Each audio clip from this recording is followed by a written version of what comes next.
Hey everybody, welcome into the back room. I'm Andy Ostroy. I am thrilled we have Graham Nash with us today. We'll chat with Graham in just a second, but first, thanks for tuning in. We appreciate you listening, and we'd love to hear your comments. So email us at backroomandy@gmail.com and or post on our social media, and we'll read a few next time. And if you like the podcast, please rate and review and follow or subscribe, and you'll be notified every time we post a new episode. So, Graham Nash's incredible career spans over 60 years. He's a two-time Rock and Roll Hall of Fame inductee with Crosby, Stills and Nash and the Hollies. He's a Grammy Award winner and two-time inductee to the Songwriters Hall of Fame as a solo artist and with Crosby, Stills and Nash. With Crosby, Stills and Nash and Crosby, Stills, Nash and Young, he has written and performed some of the greatest songs ever, including his Marrakesh Express, Teach Your Children, and Our House. His solo career yielded 2 albums, which include Chicago, We Can Change the World, and Military Madness. He's been a passionate advocate for peace and social and environmental justice, and created the No Nukes Musicians United for Safe Energy concerts with Jackson Browne and Bonnie Raitt in 1979. Graham is also the author of the New York Times bestselling memoir, Wild Tales, and he's a renowned photographer and visual artist whose work has been shown in galleries and museums worldwide. Most recently, he released A Life in Focus, the photography of Graham Nash, and his most recent album is 2023's Now. Graham, welcome into the back room. Thank you very much. How are you doing, Andy? I'm doing great, and I got to ask you to just indulge me for a couple of moments while I go a little fanboy on you, because I've been a huge fan for 6 decades, and your music has carried me through all the highs and the lows, including some really dark, traumatic times. And I just want to tell you how much you and your music have meant to me, and that I am beyond honored and thrilled to chat with you today. Thank you very much, Andy. Thank you. So let's go back a little bit in time. When you were a kid back in Lancashire, is this where you thought and where you hoped you'd be at 84? Not at all.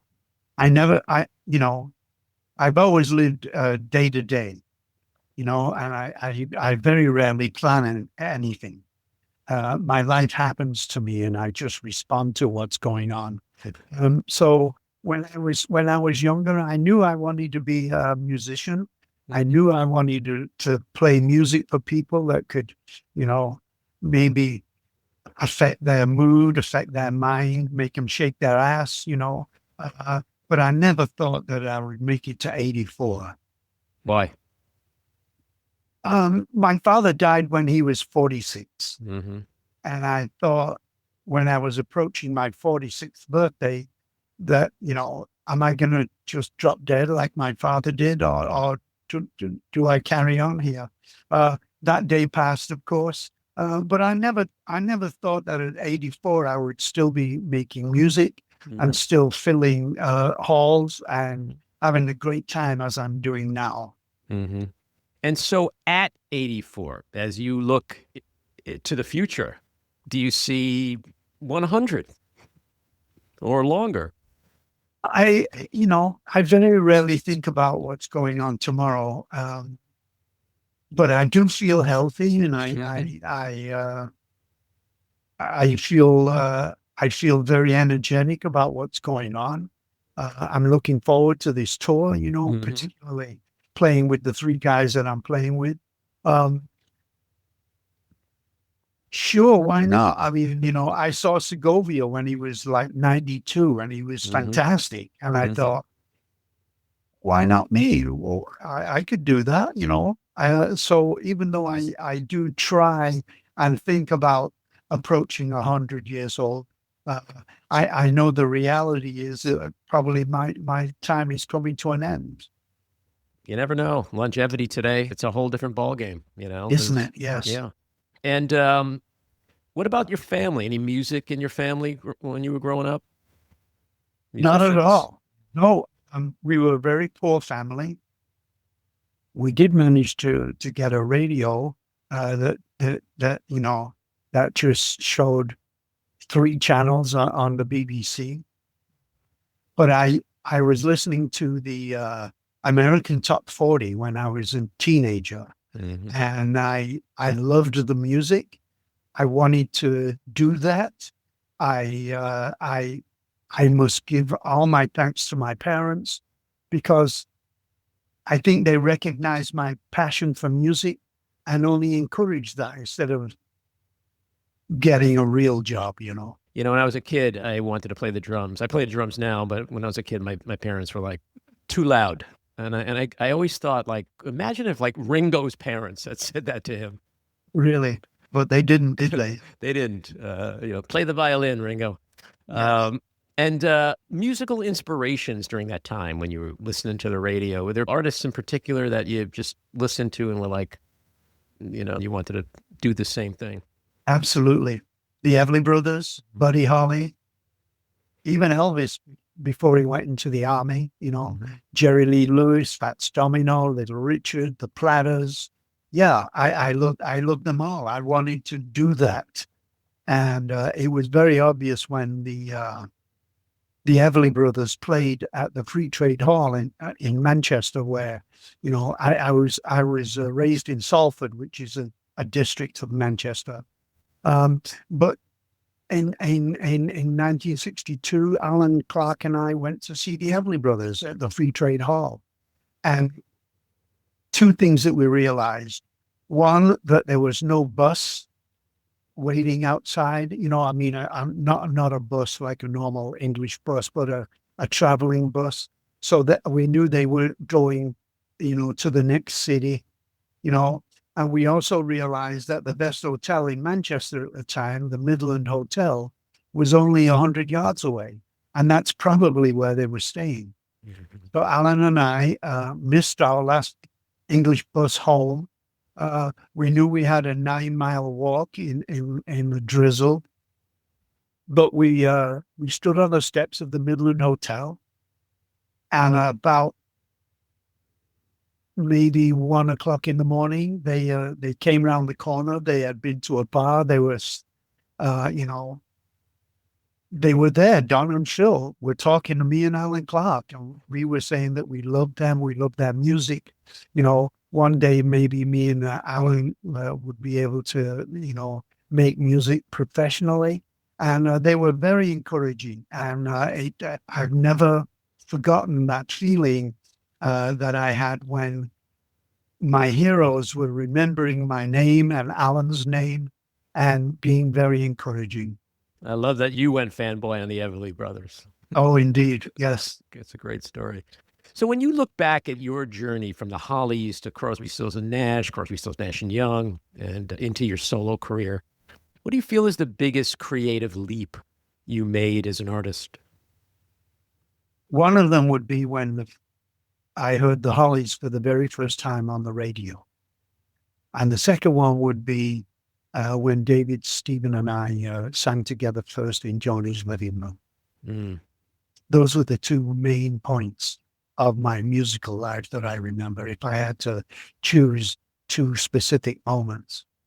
Yeah, it's interesting you mention that, because your harmonies are so beautiful and so soulful. And when you first sang together with Stephen and David, did you get a sense of like, oh my God, this is magic? Because it was magic. Yeah. And all three of us recognized that very instantly. David and Stephen were trying to get like an Everly Brothers kind of thing together, because, the Buffalo Springfield had broken up and David had been thrown out of the Birds. And so they were singing this song called You Don't Have to Cry, which was on the first CSN record. They stopped. I said, Stephen, that's an incredibly beautiful song. Really well done. Do me a favor, sing it one more time. They sang it. They got to the end of it. I said, okay, I'm a decent singer. I'm a decent musician. Just sing it one more time. They looked at each other, they shrugged, and they started to sing. And after 45 seconds of me singing 3-part harmony with David and Stephen, we had to stop and laugh. I mean, yes, the Hollies and the Birds and the Buffalo Springfield were decent harmony bands, but nothing sounded like me and David and Stephen singing together. And we knew that it was magic. And I knew that I would have to go back to England and lead the Hollies and come and follow that magical sound. And that's exactly what I did. So when fans like me listen to harmonies like that, we wonder how rehearsed it is or how organic it is. Like when you first sat down to sing together, did it just come out? Was it just instinctive? Yes, very much so. And that was part of the magic, because as I said, we'd only been singing together for 45 seconds at that point. But all of us knew, including Joni, that this was magic, that something really fantastic musically had happened. And I think we all looked at each other and we knew that we would have to sing together for the next few years. And here we are at 84, still thinking about that magic. It's really incredible because it makes you think that there are people out in this world, partners that you could perhaps create magic with, that you may or may not ever meet. And you were really, the three of you were really fortunate to meet. Yeah. And it was Joni who kind of brought you guys together, right? Actually, it was Cass Elliot. Obviously, I loved the Mamas and the Papas. The Hollies were in Los Angeles, and as you know, Laurel Canyon is only 10 minutes away from the city of Los Angeles. Cass asked me, she said, what are you doing tomorrow? I said, no. What do you want to do tomorrow? She said, well, I'm going to pick you up at around noon. I want you to meet a friend of mine. She picked me up. We drove to Laurel Canyon. We went to a house, and there was David Crosby lying on the couch, rolling joints on whilst retaining my eye contact, and that's how I met David. And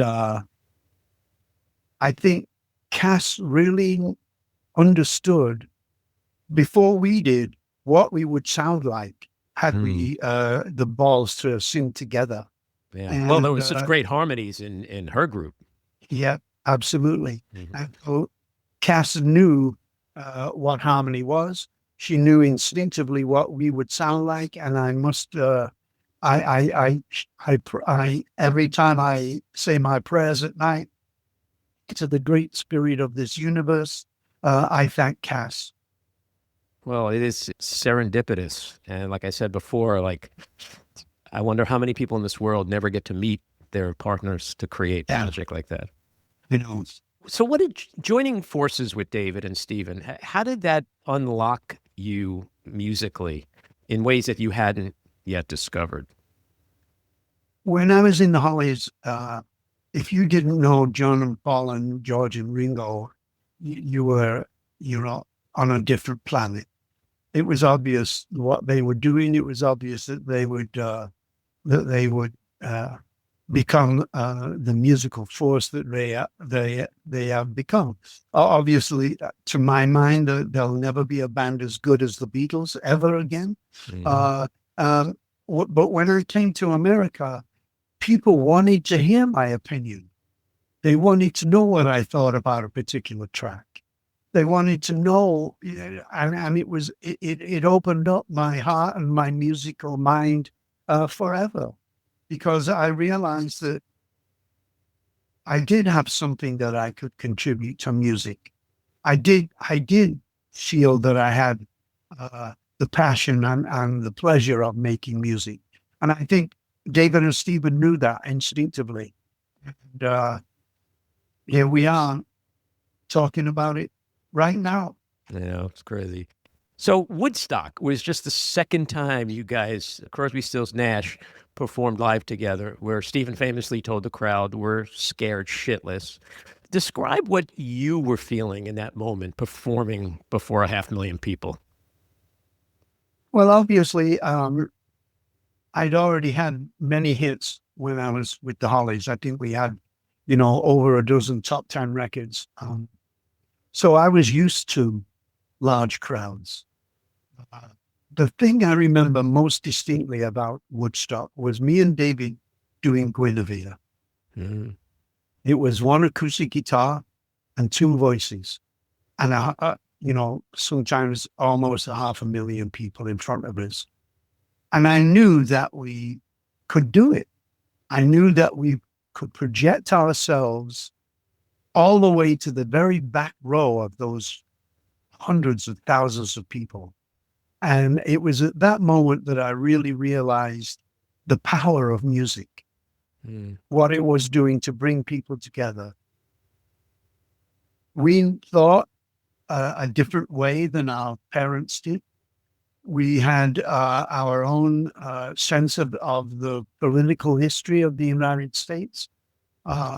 We knew that we were not alone, that there were at least 500,000 people that thought exactly the same way about the Vietnam War, about women's rights, about the struggle that Black people were going through in this country to try and just survive. And we knew we were not alone. And it was an incredibly powerful moment for me. Yeah. And you guys went on like before Hendrix went on, right? Monday morning? Yes. Did you stick around for that? We saw Jimmy start, and we knew we had to get out of there. And we physically had to get out of there, and get an early start on leaving, because 500,000 people were going to leave also. Right. So I do remember the faint echo of Jimmy playing the Star Spangled Banner as we were leaving.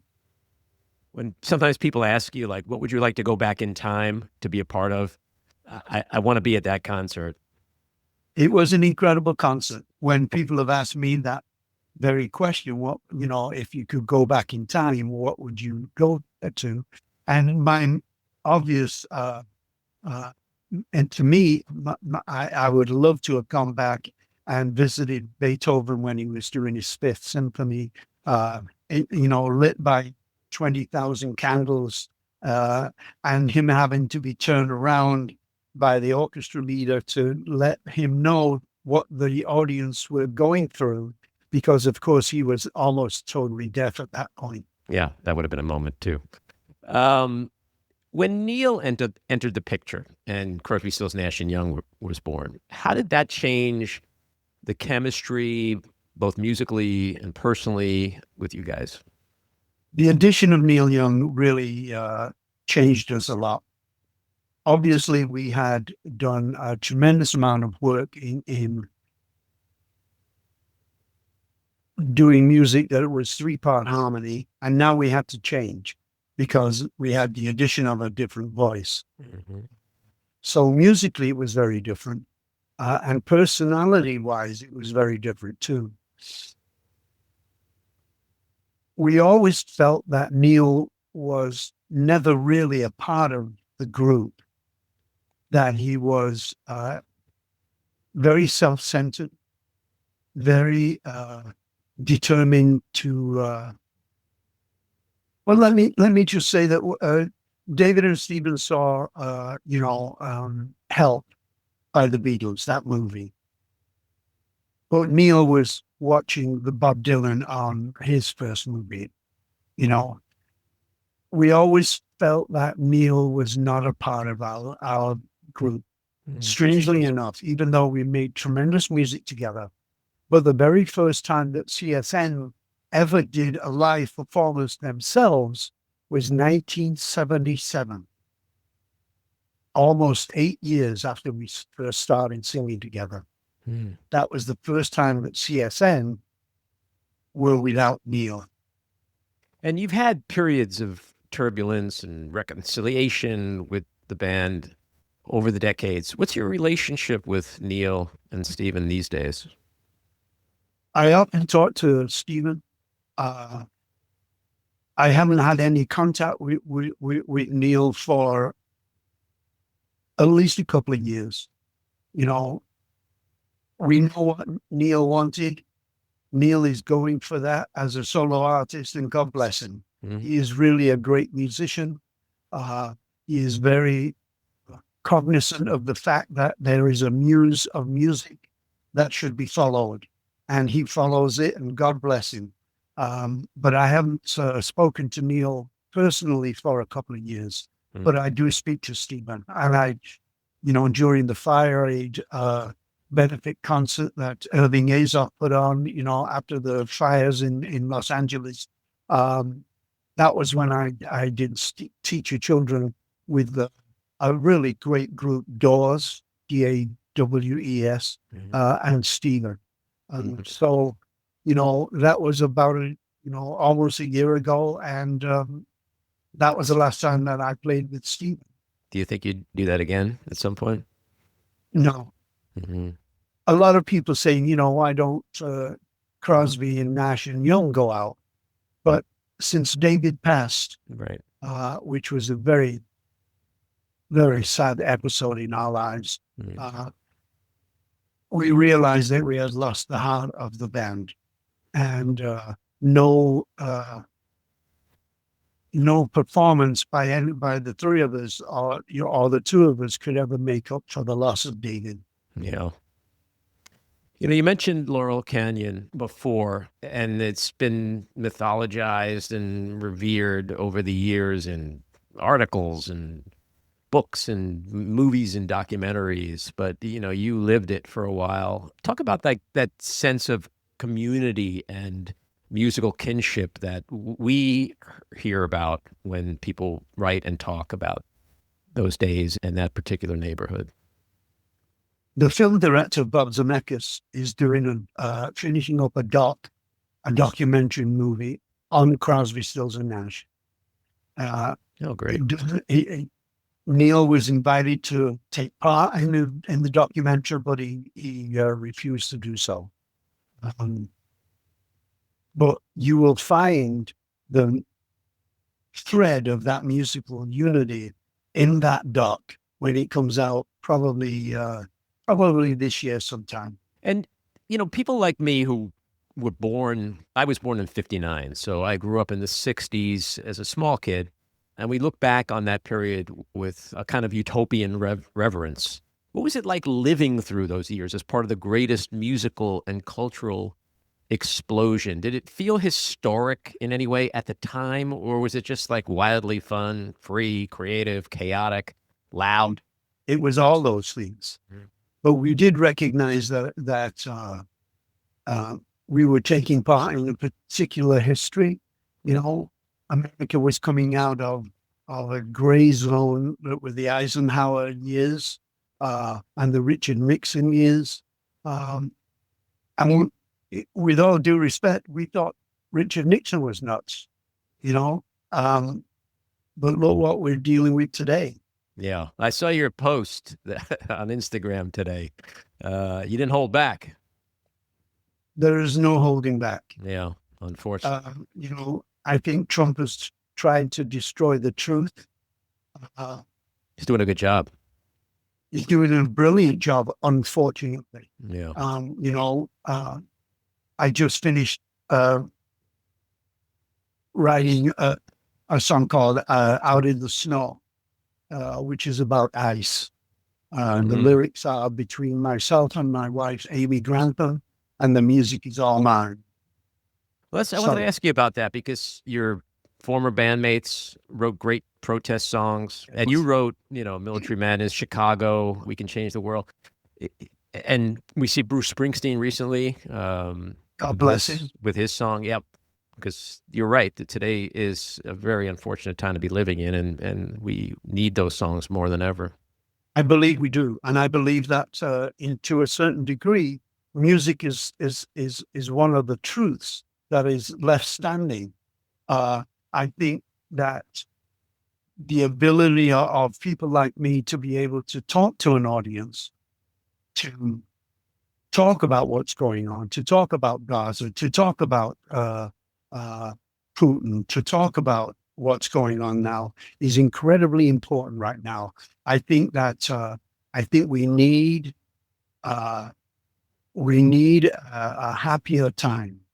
We need a different time than exists right now in certainly in the United States. Mm-hmm.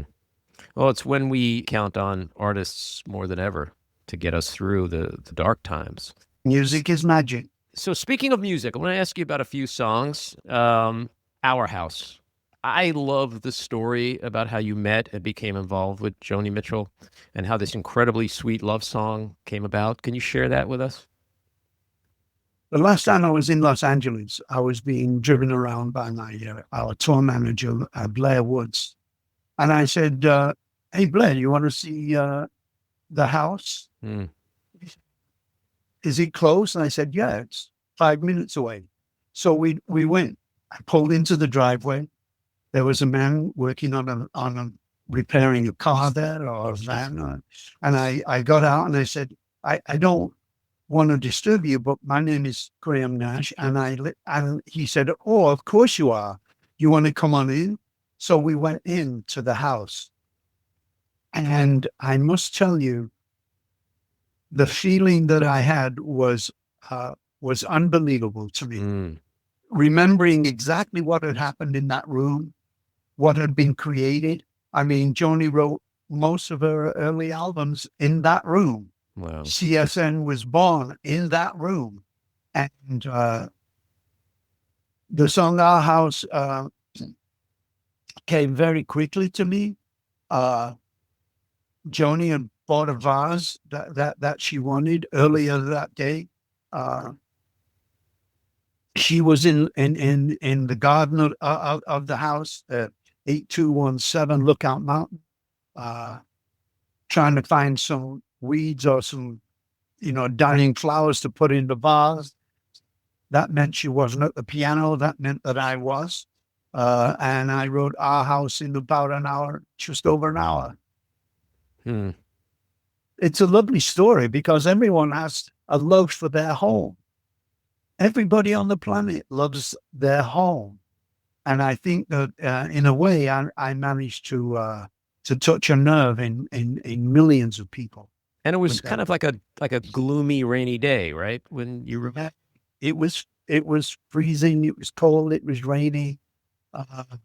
So the song was like a way to fix that a little. Yeah. I wanted to bring some sunshine into the world. Well, you're a lucky man, Graham, because when you sit in your home and you have like a feeling of love for a home and a woman, you can sit down and write a classic song. The rest of us just look around and go, yeah, isn't this cool? Well, you're right. I am a lucky man. And at the time, you described Joni as the love of your life. What was it about her and that relationship that was so unique and captured your heart that way? I've always loved incredibly bright, beautiful women, I must admit. And Joni was both. Not only was she a very beautiful woman, but look, the first night that we ever spent together, she played me, over a dozen of the most unbelievable songs. I mean, as a songwriter, to hear somebody doing that was insanely beautiful for me, and I'll always remember that night, always. Joni is both beautiful and incredibly talented. I have a feeling that if people, in 100 years' time want to talk about the 60s, the late 60s, early 70s, and that time in Laurel Canyon, I think they will remember, obviously, they'll remember the Beatles. They'll remember Bob Dylan. They'll remember James Taylor and Paul Simon. Jimi Hendrix, they'll remember, but I think most people will fade in people's memories. Well, I think Joni is timeless. Indeed. Teach your children. Speaking of timeless, what a timeless message. What inspired you to write that song at that time? And I'm not sure how many people know that Jerry Garcia played the steel guitar on that. He played pedal steel on that. Yeah. Mm-hmm. I had started teaching children when I was coming to the end of my time with the Hollies. I'm a collector of really strange, wonderful things. And one of the things is photography. Obviously, I'm a photographer because I have a couple of books out already of my images, and I'm working on a third one now. But it was when I had loaned about 130 images that I had collected to a museum in Santa Clara in California, and I've never insinuated that I want the images to be shown in a particular way. When you put an image next to another image, they talk to each other. And so I was looking at a picture of my son Jackson when he was about 4 years old, and it was next to a photograph that I'd collected by of a man called Krupp, who was the German family that provided most of the weapons in World War I and World War II. And I realized at that moment that if we didn't teach our children to think differently, that humanity itself was in great danger. And so I managed to finish the song Teach Your Children then. And when David and Stephen and I were cutting that song, we had made a rough track of it with Stephen on acoustic, Dallas Taylor, our drummer, on tambourine, and our vocals. We got to the part where there's supposed to be a solo of some sort, you know. Both Stephen and Neil looked at me when we finished recording and we said, you know, is there anything we can do that's a little different? You know, I mean, you Stephen and Neil had played a lot of guitar on the Deja Vu record. And Crosby said, oh, yeah, you know, we were in a series of studios in San Francisco, the Wally Heider studios. And we were in Studio A, the Jefferson Airplane were in Studio B, and in Studio C were the Grateful Dead. We were all making records at the same time. Mm-hmm. Crosby said, I hear that Jerry Garcia has just learned to play steel guitar. You know, maybe that's the sound we need. We made a rough 2-track of what we had done. I told David to go into Studio C to the Grateful Dead, play it for Jerry, and if he liked it, maybe he would play. Jerry loved the song. He brought his pedal steel and his amp into our studio, and I pressed record on the recording machine because I know that, you know, magic can sometimes happen, and then if you're not recording, you've missed it. Yeah. Jerry played it once. We got to the end. I said, Garcia, that was incredible. He said, really? I said, you finding your way through that song for the first time was magic. And he wanted to do another track because he had made a couple of mistakes.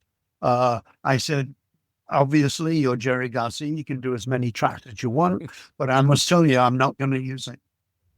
I will repair the 2 mistakes that you think you made, but you finding your way through that song was just magic, and that's the way it will be. It was magic.